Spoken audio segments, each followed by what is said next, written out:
ബ്രസീലിലെ പുരുഷന്മാരുടെ ജപമാല റാലിയിൽ ഈ വർഷം 80,000-ലധികം പേർ പങ്കെടുത്തു. ഫെബ്രുവരി 23 വെള്ളിയാഴ്ച ആരംഭിച്ച് 25 ഞായറാഴ്ച അവസാനിച്ച ജപമാല റാലിയിൽ രാജ്യത്തിൻ്റെ വിവിധ ഭാഗങ്ങളിൽ നിന്നായാണ് ഇത്രയധികം പുരുഷന്മാർ പങ്കെടുത്തത്.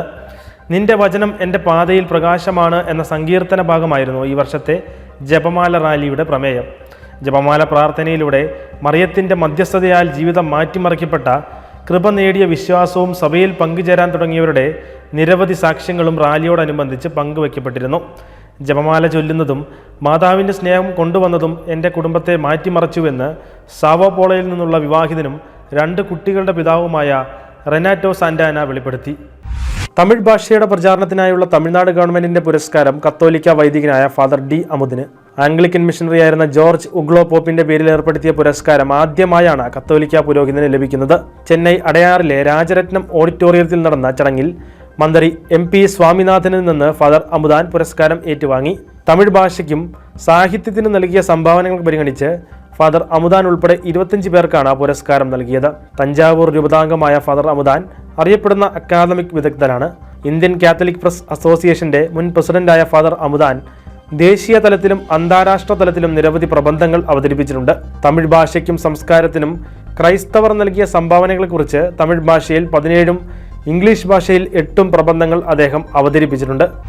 ഉക്രൈൻ യുദ്ധം 2 വർഷം പിന്നിടുമ്പോൾ ഔദ്യോഗിക കണക്കുകൾ പ്രകാരം 10,582 സിവിലിയന്മാരാണ് കൊല്ലപ്പെട്ടത്. എന്നാൽ ഈ യുദ്ധം ഉക്രൈനിൽ വിതച്ച നാശത്തിൻ്റെ വ്യാപ്തി മനസ്സിലാക്കണമെങ്കിൽ ഉക്രൈൻ ഗ്രീക്ക് കത്തോലിക്ക സഭയുടെ തലവൻ മേജർ ആർച്ച് ബിഷപ്പ് സ്വേസ്ലാവ് ഷെവ്ചുക് നിരത്തുന്ന ചില കണക്കുകൾ കൂടെ കൂട്ടി വായിക്കണം. കഴിഞ്ഞ ഒരു വർഷം 1,20,000 ഡിവോഴ്സുകളാണ് ഉക്രൈനിൽ നടന്നത്. യുദ്ധത്തെ തുടർന്ന് സ്ത്രീകളും കുട്ടികളും യൂറോപ്പിലെ മറ്റ് രാജ്യങ്ങളിലേക്ക് പലായനം ചെയ്യുകയും പുരുഷന്മാർ യുദ്ധമുഖത്ത് തുടരുകയും ചെയ്യുന്ന സാഹചര്യം കുടുംബങ്ങളിൽ വലിയ ഒറ്റപ്പെടലാണ് സൃഷ്ടിച്ചിരിക്കുന്നത്. ഉക്രൈനിലെ 1/3 ജനങ്ങളും ഭവനങ്ങൾ വിട്ടുപേക്ഷിച്ച് അഭയാർത്ഥികളായി മാറിയിരിക്കുന്നു. ഇത്തരത്തിൽ അഭയാർത്ഥികളായി മാറിയ 1,40,00,000 ജനങ്ങളിൽ 60 ലക്ഷം ജനങ്ങളാണ് ഉക്രൈൻ വിട്ടത്. ഇങ്ങനെ ഉക്രൈൻ വിട്ടതിൽ ഭൂരിഭാഗം പേരും സ്ത്രീകളും കുട്ടികളുമാണെന്നും ഭർത്താക്കന്മാർ കൂടെയില്ലാതെ മറ്റ് രാജ്യങ്ങളിൽ കഴിയുന്ന ഇവർ വലിയ അരക്ഷിതാവസ്ഥയിലൂടെയാണ് കടന്നു പോകുന്നതെന്നും ആർച്ച് ബിഷപ്പ് ഷെവ്ചുക് വ്യക്തമാക്കി. എറണാകുളത്ത് നിന്ന് പുറപ്പെടുന്ന ട്രെയിൻ നമ്പർ 16361 വേളാങ്കണ്ണി എക്സ്പ്രസ് ഇനി മുതൽ എല്ലാ ശനിയാഴ്ചകളിലും തിങ്കളാഴ്ചകളിലും സർവീസ് നടത്തും. ശനിയാഴ്ച ഉച്ചയ്ക്ക് 12:35 എറണാകുളം ജംഗ്ഷനിൽ നിന്നും പുറപ്പെടുന്ന വേളാങ്കണ്ണി എക്സ്പ്രസ് ഉച്ചയ്ക്ക് 2 മണിക്ക് കോട്ടയത്തെത്തും. അവിടെ നിന്ന് 2:03 യാത്ര തുടരുന്ന ട്രെയിൻ ഞായറാഴ്ച പുലർച്ചെ 5:45 വേളാങ്കണ്ണിയിൽ എത്തിച്ചേരുന്നതാണ്. പള്ളി സന്ദർശിച്ച ശേഷം അന്ന് സന്ധ്യയ്ക്ക് 6:40 ഈ ട്രെയിനിൽ തന്നെ കോട്ടയം വഴി എറണാകുളത്തേക്ക് മടങ്ങാവുന്നതാണ്. അതുപോലെ തിങ്കളാഴ്ച ഉച്ചയ്ക്ക് 12:35 എറണാകുളത്ത് നിന്ന് പുറപ്പെടുന്ന ട്രെയിൻ ചൊവ്വാഴ്ച രാവിലെ 5:45 വേളാങ്കണ്ണിയിലെത്തും. വേളാങ്കണ്ണി സന്ദർശിച്ച് അന്ന് തന്നെ വൈകുന്നേരം 6:30 മടങ്ങുകയും ചെയ്യാം. വേളാങ്കണ്ണിയിൽ നിന്ന് തിരിച്ചുള്ള ട്രെയിൻ കോട്ടയത്ത് രാവിലെ 10:10 എറണാകുളത്ത് ഉച്ചയ്ക്ക് 12 മണിക്കും എത്തിച്ചേരുന്നതാണ്. പള്ളിയുമായി ബന്ധപ്പെട്ട് കുറഞ്ഞ നിരക്കിൽ മികച്ച സൗകര്യങ്ങളോടുകൂടിയ നിരവധി റൂമുകളും വേളാങ്കണ്ണിയിൽ ലഭ്യമാണ്.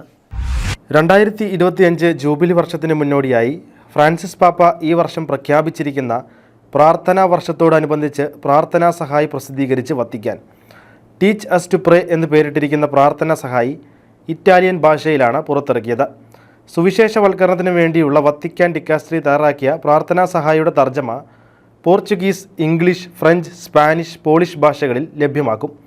ലൂക്കായുടെ സുവിശേഷം 11-ാം അധ്യായം 1-ാം വാക്യത്തിൽ നിന്നാണ് പ്രാർത്ഥനാ സഹായിയുടെ പേര് തിരഞ്ഞെടുത്തത്. ഫ്രാൻസിസ് പാപ്പായുടെ പ്രബോധനങ്ങളിൽ നിന്ന് പ്രചോദനം ഉൾക്കൊണ്ടുകൊണ്ട് പ്രാർത്ഥനയെ ദൈവവുമായുള്ള സംവാദമാക്കി മാറ്റാനുള്ള ഊർജിതമായ ക്ഷണമാണ് പ്രാർത്ഥനാ സഹായി എന്ന് ഡിക്കാസ്റ്ററി വ്യക്തമാക്കി. സത്യസഭയെ അനുദിനം അറിയുവാൻ, സഭയെ സ്നേഹിക്കാൻ സൺഡേ ശാലോം യൂട്യൂബ് ചാനൽ ഇപ്പോൾ തന്നെ സബ്സ്ക്രൈബ് ചെയ്യുക.